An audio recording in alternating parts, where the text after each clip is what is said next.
Регулаторната комисија за енергетика одлучи да ја намали цената за пренос и дистрибуција на струја, што ќе влијае врз крајната сума која плаќаат граѓаните за потрошена електрична енергија. Делот што го регулира РКЕ ќе има влијание од околу 37% од конечната сметка. Останува универзалниот снабдувач EVN Home под наш надзор да направи пресметка и да се објават финалните цени по блокови, изјави првиот човек на РКЕ Бислимовски.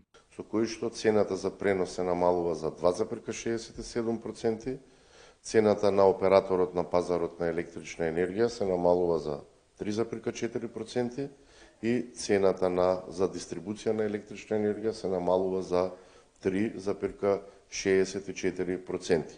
Овие се одлуки кои што им обезбедуваат нормално работење и на МЕПСО, и на МЕМО, и на електродистрибуција и секако добро ќе влијаат во понатамошниот тек на определување на крајната цена за домаќинствата. Во текот на наредната недела, EVN Home се очекува да достави пресметки до регулаторна, за кои ќе треба да се провери дали е имплементиран тарифниот систем, велат од РКЕ.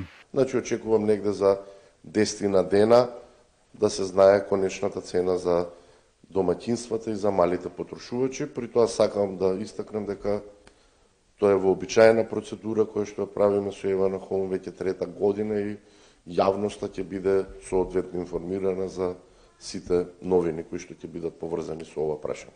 Новите одлуки на регулаторна ќе ја намалат цената на струјата за околу 1%, кој нема да влијае врз најавеното зголемување до 5%. Се по известното поскапување на струјата, го најави премиерот Мицкоски, кој кажа дека владата и понатаму ќе ја субвенционира струјата за да се спречи ценовниот шок.